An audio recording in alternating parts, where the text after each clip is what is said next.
Bienvenidos de nuevo a un episodio de Escuela Mística. Continuamos explorando el fascinante tema del alma y la reencarnación. En este episodio analizaremos algunos versículos bíblicos, tanto del Antiguo Testamento como del Nuevo, que nos ofrecen pistas sobre este misterio espiritual. Como mencioné en el episodio anterior, la Biblia es un libro que debe interpretarse. Los evangelios del Nuevo Testamento están llenos de parábolas, relatos que Jesús empleaba para transmitir la verdad a la gente común. Una parábola, como un cuento o una metáfora, admite múltiples interpretaciones y su significado dependerá del nivel de conciencia de quien la lea o escuche. La reencarnación tiene como propósito la evolución y el perfeccionamiento del alma.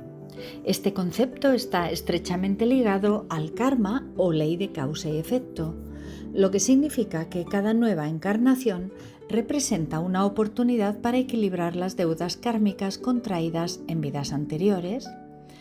Así, cada renacimiento ofrece un escenario invaluable para el autoconocimiento, permitiéndonos activar el recuerdo de sí, como lo denominaba Gurdjieff, manifestar nuestros dones y talentos y ponerlos al servicio del prójimo. En última instancia, el proceso de reencarnación también nos guía hacia la parte esencial de nuestro ser, el recuerdo de Dios, como nos describe el quinto principio del sendero sufí Naqshbandi. Mantén a Dios el amado siempre en tu corazón y deja que tu oración sea la oración de tu corazón. La verdadera oración es el reconocimiento de Dios internamente y lograr así la conciencia de la divina presencia. Bien, vamos a leer algunos versículos bíblicos que, aunque no mencionan explícitamente la palabra reencarnación, están impregnados de su esencia. Leemos en Eclesiastés capítulo 1, versículos del 4 al 9. Generación va y generación viene, mas la tierra siempre permanece. Sale el sol y se pone el sol, y se apresura a volver al lugar de donde se levanta. El viento tira hacia el sur y rodea al norte, va girando de continuo, y a sus giros vuelve el viento de nuevo. Los ríos todos van al mar, y el mar no se llena. Al lugar de donde los ríos vinieron, allí vuelven para correr de nuevo. Todas las cosas son fatigosas más de lo que el hombre puede expresar. Nunca se sacia el ojo de ver ni el oído de oír. ¿Qué es lo que fue? Lo mismo que será. ¿Qué es lo que ha sido hecho? Lo mismo que se hará. Y nada hay nuevo debajo del sol. En el libro de Job, el capítulo 1, versículo 21, leemos lo siguiente. Y dijo: desnudo salí del vientre de mi madre y desnudo volveré allá. Vamos a leer ahora Eclesiastés 5:15. Como salió del vientre de su madre, desnudo así vuelve, yéndose tal como vino, y nada tiene de su trabajo para llevar en su mano. Bueno, vemos que estos versículos dicen claramente lo mismo, ¿no? Que vuelve al vientre materno, no a otro lugar, sino al vientre de una madre. Porque para el hombre común esa es la única vía por la que el alma puede encarnar en la tierra. Así que en estos versículos nos está hablando claramente de volver a través del vientre materno. De hecho, dice explícitamente esas palabras.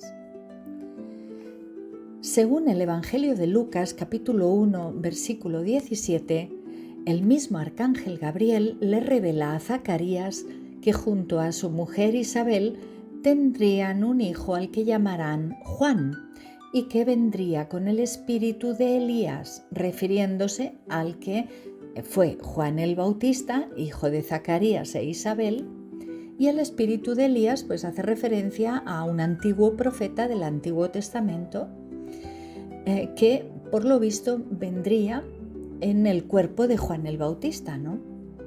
Dice así: e irá delante de él con el espíritu y el poder de Elías, para hacer volver los corazones de los padres a los hijos y de los rebeldes a la prudencia de los justos, para preparar al Señor un pueblo bien dispuesto. En el Evangelio de Marcos 9, 11 al 13, dice así: y le preguntaron diciendo: ¿por qué dicen los escribas que es necesario que Elías venga primero? Respondiendo él, les dijo: Elías a la verdad vendrá primero y restaurará todas las cosas. ¿Y cómo está escrito del Hijo del Hombre que padezca mucho y sea tenido en nada? Pero os digo que Elías ya vino y le hicieron todo lo que quisieron, como está escrito de él.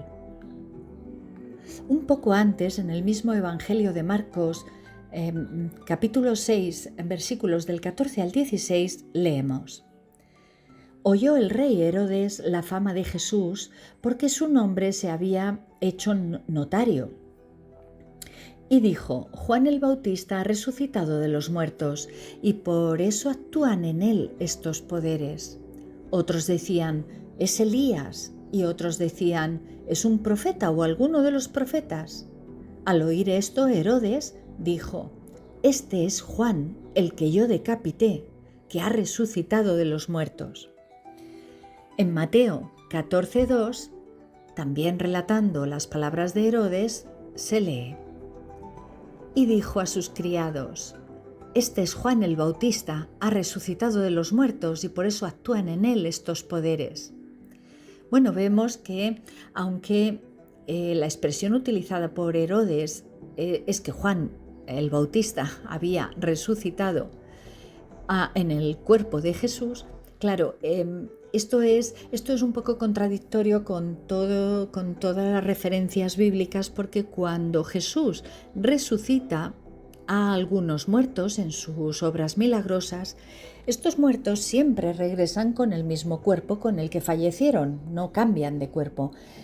Si cambiaran de cuerpo sería una transmigración del alma, y si volvieran a nacer en un cuerpo de un recién nacido, pues sería reencarnación.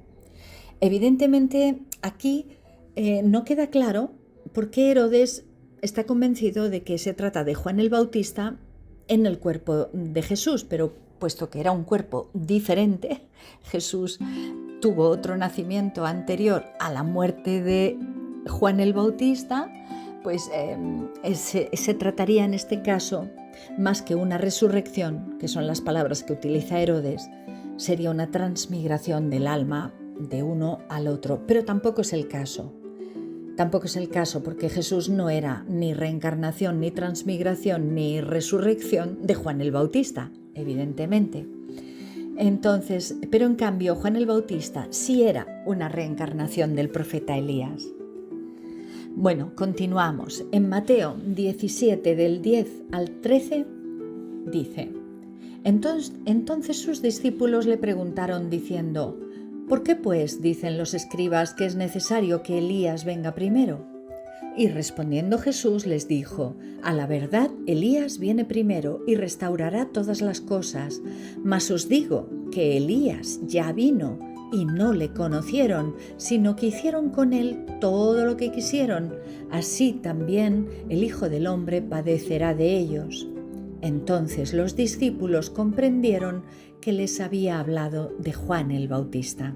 Fin de este versículo.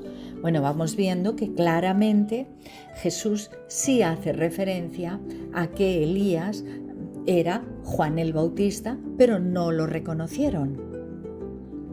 En Mateo capítulo 11, versículos del 13 al 15, porque todos los profetas y la ley profetizaron hasta Juan, y si queréis recibirlo, él es aquel Elías que había de venir. El que tiene oídos para oír, oiga. Aquí está muy claro, ¿no? Está en todos estos versículos, Jesús se reitera una y otra vez que Elías ha venido en el cuerpo de Juan. También en Mateo 16:13 leemos: Cuando llegó Jesús a la región de Cesarea de Filipo, preguntó a sus discípulos diciendo: ¿Quién dicen los hombres que es el Hijo del Hombre? Y ellos dijeron: unos Juan el Bautista y otros Elías, pero otros Jeremías o uno de los profetas. Así vemos que en este pasaje también queda implícito que en la cultura de aquella época se contemplaba el regreso del alma o espíritu de una persona ya fallecida en otro cuerpo. Cuando Jesús les preguntaba esto a los apóstoles, tanto el profeta Jeremías como Elías ya no estaban en este mundo, por lo tanto sus propias palabras nos están dejando una clave importante. En Juan 9, 1 y 2, al pasar Jesús vio a un hombre ciego de nacimiento y le preguntaron sus discípulos diciendo: Rabí, ¿quién pecó, este o sus padres, para que haya nacido ciego? Bueno, en este pasaje los discípulos preguntan si la ceguera del hombre es resultado del pecado de él mismo o bien de sus padres, reflejando una creencia común en la época sobre la relación entre el sufrimiento y el pecado. Y a esto, en otras tradiciones espirituales, se le llama karma o ley de causa y efecto, un concepto muy ligado a la reencarnación. Sin embargo, en este pasaje del Evangelio de Juan, Jesús responde a esta pregunta explicando que la enfermedad de este hombre no es consecuencia del pecado, o sea, no es por causa del karma, sino que es una oportunidad para manifestar las obras de Dios. Respondió Jesús diciendo así: no es que pecó éste ni sus padres, sino para que las obras de Dios se manifiesten en él. Ahora bien, aunque en este caso no era por causa del karma, lo que sí deja constancia es que tanto los discípulos como Jesús admiten el hecho de que un hombre pueda nacer ciego debido a sus propios pecados. Y claro, esos pecados no pueden ser de esta vida, puesto que ya nació ciego. Por lo tanto, hace referencia a este versículo a una encarnación anterior, no podría ser de otra manera. Amigos, hasta aquí este episodio y nos vemos en el siguiente.